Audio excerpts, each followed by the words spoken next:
So my job today is to talk to you about the state of entrepreneurship and the state of it, particularly in our region. And from what I've heard about what you all have been doing today and the number of you still here, I think that says it's pretty good.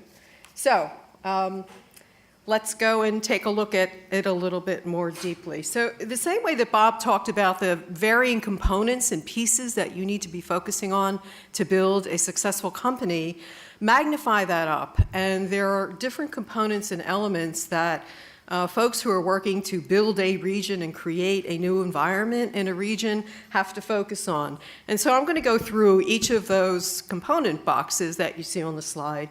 And because I think it's also important to have some perspective, and I'm looking out and I'm seeing almost everybody in this room was probably not born when some of this stuff started, I'm going to give you some perspective on where we were 30 years ago and sort of where we are now. So maybe you'll feel a little bit better about where we are now, okay? So, 30 years ago. Whoop, back one. 30 years ago, there we go. So this was the ecosystem in the greater Philadelphia area 30 years ago. Pretty barren landscape. There was the Science Center, creating place, and there was Ben Franklin that was just created by the Commonwealth, and that was it. So not so much vibrancy around innovation and entrepreneurship. Let's take a look at capital 30 years ago. Capital for technology was just starting. There were dollars for existing industries. So public programs were really directed at established organizations, established industries, and were designed to support the investment in fixed assets, land, buildings, intellectual property. I don't understand what that is. Capital just to grow a company, I don't understand what that is. You mean working capital? No, not working capital. We don't understand what that is. So angels were there, but you had to look really hard to find them. They were not organized, they were not visible, they didn't want to be visible, they didn't want people knocking on their doors. So no organized angel events. VCs were there. We did have some venture capital in the region at that time. In the local tri-state area, there was $125 million invested during a 4-year period back then. You see there was about almost $4 billion available nationally. The capital that was being invested by local folks here, however, most of it was going outside the region. Only about 16% of it was going in the region. Most of it was going to California. And the next after that was Massachusetts and then Texas. The areas that we were focusing on then were very consistent with sort of what we're still doing today: software, medical and health, and consumer and retail. So that's what was grabbing the capital, to the extent that it was there. But look at the percentage of seed capital, very, very small. Most of the investments were in growing companies and M&As. Capital now. So we still don't stack up very well according to other areas. And Chris was at an event this morning speaking and did a great job. And he pointed out that some of those dollars in the big high column were being captured by the unicorns and all of these big valuations, and that's true, and it's a good observation, but it still doesn't mean that we don't have to really work hard at growing more capital here. We have to aggregate more capital here for early stage investment particularly. So let's take a look next at where, I think it's the prior slide. Yeah, let's go back one. We have different orders. Okay, so we'll switch it around. The venture capital activity in the region has been going to life sciences and IT. So we all talk about investing in your core strengths, find out what your core strengths are. And so life sciences, you heard me say in '85, it was health and IT and software, and it still is, still the same thing. But the level of venture capital has been growing, so that's good news. When you take a look at venture capital going to IT, we're looking at a good percentage of it going there, and specifically the amount of money increasing. So from 2010 to 2014, we're seeing that grow. So you focus on the growth. Unfortunately, we also have to focus on the scarcity again of seed capital, and that's that's been sort of captured in every report in the last few years that's been issued. Seed capital, seed capital, seed capital. There's a lack. And when we take a look at the percentage of dollars that are going into IT, we see, the 30%. When we take a look at our portfolio at Ben Franklin, it's very consistent, 30% or so. Actually, in the past few years, we've been skewing higher to around 40. So the other point to think about when we think about capital in this region is it's not consistent with the level of innovation. So we're not doing as good a job as we have to in getting the intellectual discoveries, the discoveries that are being developed by the universities and others out and commercialized. So there's a disconnect in terms of where we rank in terms of our level of innovation and where we rank in terms of dollars coming into the region. So that means to me, that's like a bad news slide. To me, it's a good news slide. It means there's a lot of untapped potential. So there's work we have to do, but there's growth opportunities there. Observations for capital. So our community is active and growing. We are proud to be hosting next year, for the first time, the Angel Capital Association annual conference. We'll be bringing in around 900 private investors. First time they've come to Philadelphia, and we beat out Boston, so I'm really happy about that.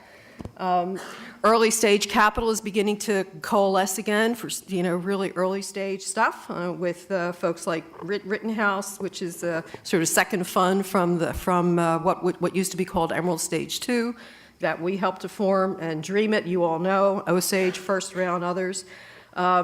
More capital's coming in from outside the region, which is a good sign. So while we may not have as much as we want located here, we're beginning to import, and that's a good thing. In this case, you do want imports. Reinvestment is critical. So we want to say that as you succeed, you really need to build your company, stay here, and reinvest your wealth. Keep that cycle going.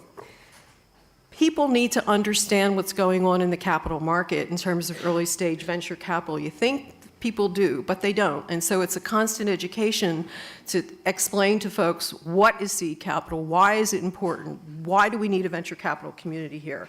We're happy to see there's growing interest in impact investment, and we think that that's going to open up more wallets from folks who are looking to invest for different purposes. And we absolutely need to be able to tell our story much, much better. So one of the things that we're doing at Ben Franklin is to take our portfolio of companies to the road. So we're calling on VCs and making them understand, who are outside the region, so that they understand what opportunities there are here for them for follow-on investment, because our goal is to help our companies grow and exit.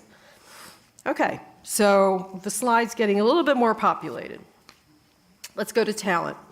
30 years ago, education and training was there for what existed. So people were training for manufacturing-focused finance, management, insurance, but problem was that the jobs were leaving the area back then. So you saw a flight of manufacturing, and so you saw a flight of talent as jobs decreased.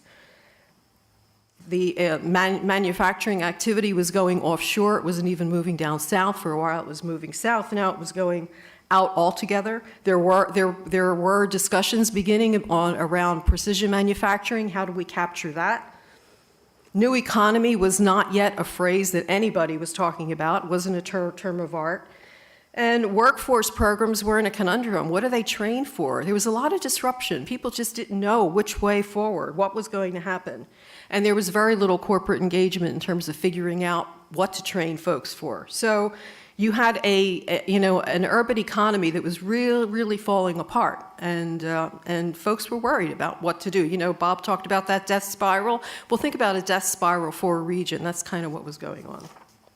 All right, so talent now. We talk about brain gain. That term didn't even come about until 1998. I can pinpoint it exactly. And it was a topic that was discussed during the mayoral election at that point. And that led to the creation of Campus Philly, which has done a phenomenal job in connecting the campuses and presenting to students reasons why they should stay in the region. So that was a very good success. And you can see the stats in terms of how that's turned around with students, especially students who are not natives, staying in the area. Very important. So progress. When we take a look at talent now, people are not thinking about it as just job training, understanding that there really has been a cultural shift. So they have to understand it beyond just training for a job. So we see universities with a different approach in terms of putting entrepreneurship on their agenda, as opposed to just training people for jobs, training people to capture their own abilities and make something of them, something different. STEM and STEAM are relatively new. STEM, science, technology, engineering, and math. And why is that important? At this morning's event, Bruce Katz from Brookings quoted a startling statistic that I was not aware of, that 9%, STEM on average around the United States is 9%, and so who cares? Because it's responsible for 17%, those folks who qualify as STEM, 17% of the nation's GDP, and 90% of the value of exports and related growth in the United States. So that's huge. And then he depressed us all and compared it to the amount of the percentage in Silicon Valley, which is they're 30%. Now that's an anomaly. We're not going to get there, but we got to do better than 9. So we see the communities reforming, again, thinking about themselves differently and thinking about their role in the community. So, around the region, we participate with county governments, and they're thinking about how do they remake their main streets. They're thinking about creating livable spaces, not just redeveloping streets or redeveloping buildings. And we're talking this morning about spatial geography, and I studied geography when I was in school, but they're studying it and thinking about it differently now, because place is very important to attracting people. And so now place is part of the thinking, how the physical environment, and creating a special a conducive physical environment is part of the thinking, whether they're building a building, whether they're renovating an area, anything. You see that in the Navy Yard. There was absolutely an intentionality of how do we develop a dynamic, vibrant space when they had the opportunity to do that. So that's a very different element that wasn't here 30 years ago. And you see within corporations, HR policies that are challenged and trying to adapt toward millennials and recognize diversity. It's a big topic, and presentation after presentation after presentation, what do we do? They don't have all the answers, but at least they're asking the question, so that's good. Institutions, 30 years ago. Universities, we call universities ivory towers for a reason. They were pretty inward-facing. And so in terms of business, the training was about, they were producing consultants and corporate leaders, but no entrepreneurs. Tech transfer was just coming on the scene. Bayh-Dole Act was passed, and so it made the intellectual property that universities were developing available to them. The government didn't have a claim on it. That opened up a lot of different potential. That's only, not that old, not that long ago. And so therefore, with this new opportunity, they were trying to figure out, what do we do with it? How do we manage it? I have an asset, what do I do with it? So they were focusing on IP licensing. How can I get the most from it? I've got this asset. How do I sell it? How do I make money from it? They weren't thinking about spinning out companies at all.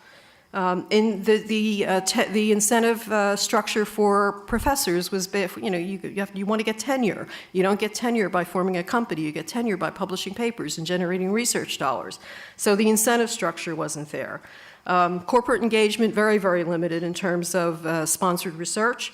And where there were non-research or translational research activities out of the university into the Science Center, which was one of the reasons why that was developed back then, to house this intermediary activity. Okay, institutions now. We've come a long way. The universities here, especially in the past few years, have totally expanded their focus. You see our major leading universities really active in their communities and thinking about what their role is in the community and how they can be a catalyst for regional growth, not just their own growth. And they're investing their own money to do that. Embracing entrepreneurship and social impact. We have our partnerships both with Drexel and Temple to accelerate intellectual property out of the university into companies. We're seeing changes in the universities in terms of their own tenure policies. They're not as antagonistic. They're not antagonistic anymore toward entrepreneurship. Spin-out efforts clearly are underway. And there's a growing understanding, driven by MIT actually, that the real value of the IP is what happens after it, not from the sale of it. And so we're also seeing a receptivity to more partnership approaches, very, very critical in terms of universities willing to come together. We began to see that about 20 years ago, 15 years ago, I'd say, coming together around collaborations. We did one of the first ones with the Nanotechnology Institute. Wasn't easy, wasn't natural, took 2 years to get it off the ground. But now the pattern is there, and folks are much more willing to do that. So we get more populated in terms of the ecosystem. Corporations 30 years ago, industries were to themselves. R&D was inside, they were vertically integrated, they focused on their core business, do not talk to me about anything else, and they were choosing suburban locations, so they could even be more isolated. Today it's turned around. So now we're looking at some, less expenditures by corporations into R&D, although they still do more than the public sector funded, but much more in terms of M&A and much more in terms of partnerships and open innovation. Beginning to hear this discussion several years now and really struggling. They're struggling trying to figure out how to do it and how to do it right. But that means they're coming back. We talked about this morning as well. We heard this morning as well. That drive for open innovation is pushing them back into urban areas because of the connectivity, and they want to be part of where it's happening and have access to intellectual property and smart people. So cultural shifts. Corporations here have changed, and there are some examples noted there in terms of how sort of the chemical industry, when we think about life sciences and health, started with the chemical industry here. Again, you have to focus on your assets. What had grown here originally, and what can we do to continue to transform it, whether you're a company and pivot or whether you're a region. You don't pivot, but you got to change. You always have to change and redefine how you're using your assets. And businesses are also seeing the value in collaboration. Recently, the region stood up the Healthcare Innovation Collaborative, very unique model. And so we're talking about institutions, corporations, universities coming together to reach out to the world to say, bring us your innovations in chronic disease, and we are going to convert our assets here in the region to a virtual test bed. And you know what? As they come through, if we can convince you to stay here and we want to adopt these innovations, we've got capital for you. I have not seen that happen anywhere else. And so, but we still have a lot of untapped potential. Again, a figure that's often cited is how many companies, 80% of Fortune 500 companies, right, in a 2-hour drive from here. So look at how much more we can be doing to capture that potential within collaborations that really drive innovation and direct where innovation is going to be welcome. So, and when we take a look at the pace, we think about Comcast's tower that went up just 8 years ago, and now the second one is going up. That's really, really very, very fast development and a commitment to the region in terms of investment. So let's take a look at policy. 30 years ago, focused on existing industries. Public incentives, again, were all for fixed assets. And so it was very hard to have a conversation with any public official to convince folks that they should be focusing on equity capital and not focusing on fixed assets. So all of that happened locally here with a concerted effort by regional leaders to get something done. Tax base was disappearing 30 years ago. And so really, think about someone is in an accident, you got to stop the bleeding. And that's what was going on. Folks were very worried and had to do a triage. The incentives were to build new. The incentives were not to renovate as much as they were to go out to the suburbs and get clear land and build a building and design your building to spec. And that's it. Innovation entrepreneurship were not on the agenda at all. Nobody was talking about it. And this is, a nod to the leadership in Pennsylvania. I know we don't have a budget yet, but leadership in Pennsylvania sometimes gets it right. They got it right 30 years ago because the Ben Franklin Partnership was formed, and it was intentional, and it was an intentional strategy to change the base of the economy. Was severely, roundly criticized, but it was written up nationally as a model because it took a risk. So it took a risk to create a new economy, and it was the first time a state government had done that. First time. Policy now. We learned from the first tech boom that it's not necessarily forever, and you got to be careful about what happens. It was very consumer driven. Today it's a little bit different. We're really focusing now on advanced industries.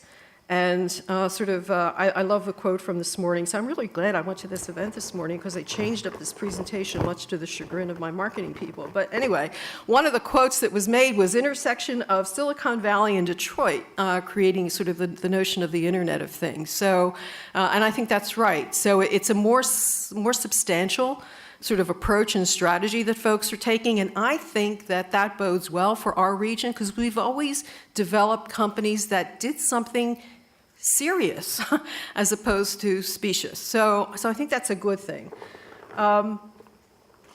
So a lot has changed. The city team obviously is doing great work, as are the counties. The counties, all of them are redoing their strategies. We've been involved with them, and they all are talking about how do they stimulate innovation and technology development and capture millennial interest. Chamber and Select Greater Philly is retooling and really serious about marketing this region in a different way. And we're happy to have new media on board, putting a spotlight on the things that are happening and the wonderful developments that you all are creating and the news of this economy that doesn't make it out generally in the general news. So it's an issue. So a lot of progress, but innovation and entrepreneurship now definitely is on the regional agenda for sure. So innovation ecosystem. All of this comes together to create an ecosystem, or whatever you would want to call it. So 30 years ago, let's take a look at the ecosystem. I remember suggesting that we develop a venture fund, and why? I got the question of why would you want to do that? Why would you want to invest in a company without taking collateral? Why wouldn't you want to put a mortgage on that? Why? And today nobody's asking why. Everybody understands it now. And that's in part because entrepreneurs have just become known and they're now covered and they've been successful and people say, oh, now I get it. Now I get it. So years ago, there were no dollars or support for except from private sources. This was not in the public policy agenda. And again, the region was holding on to what was left because they couldn't figure out the shifts yet, what it meant. And investors were seeking very safe, predictable investments. So, ecosystem now, I don't have to tell you, it's much different. Maybe you don't know how different it is, but it is, believe me, it's very different. There were organizations that were started way back that have faded away and more have grown. And we see organizations starting every single day, and I think that's a good thing. It's very important that you all continue to be entrepreneurial and continue to agitate and promote your agenda and make people understand what it is you're trying to do and what the region has to do for you and what you can do for the region as well, right? To paraphrase a very famous person. What we do see is that there are a lot of public, private, and civic collaborations beginning to emerge to tackle issues and capture opportunities. I have to tell you, I have been in this business for over 40 years. I have never seen the level of collaboration among institutions as I'm seeing today. It just has never existed before. And so,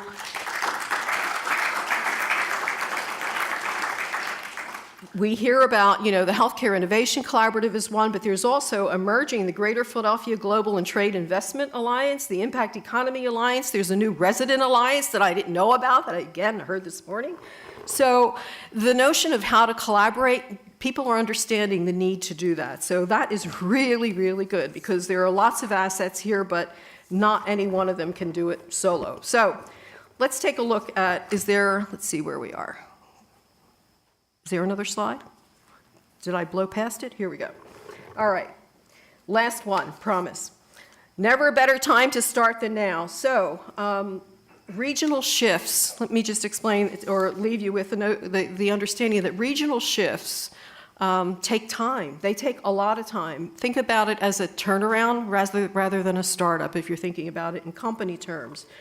I heard Dave Cohen the other day say that, remind us all that in 1992, the city was on the verge of bankruptcy. That's pretty, we kind of forget that. And that Philadelphia, and it's true, Philadelphia at that time was the poster child for urban decline.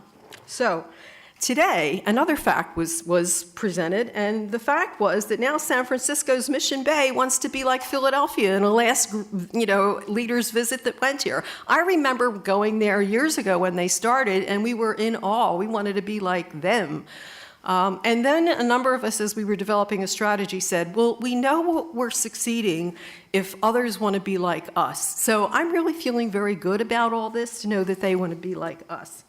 Take a look at Drexel. It's taken them 10 years to aggregate the land for their innovation district. That doesn't happen overnight.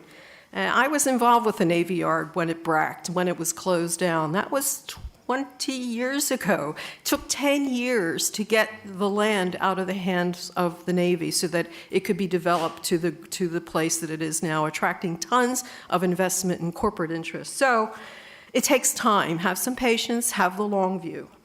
That means for you, though, do what's on the slide. Work hard, ask for help. Bob offered. You got somebody out there to help you. Give help and start it all over again, right? It's important that you all do that and start it all over again. Remember that our history is not our future. But our history is a wonderful one. Go back to Ben Franklin. He was the original innovator. Go back to that and connect with that spirit.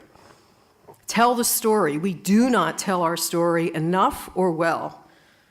Now, my marketing guy said, you could say that. I can't, but you know what I'm trying to say in the next one, right? Don't carp, don't whine, maybe to your spouse or your friend or whatever, but then stop it and then do something about it and be constructive and go forward. And for crying out loud, would you please vote? I mean, you have to be involved in the community in a very serious way. If you want leadership that reflects your interests, you have got to get out there. So please do that. And then when you make it and you become very successful, which I know you all will, reinvest your dollars here. And thank you. That's what I have to say.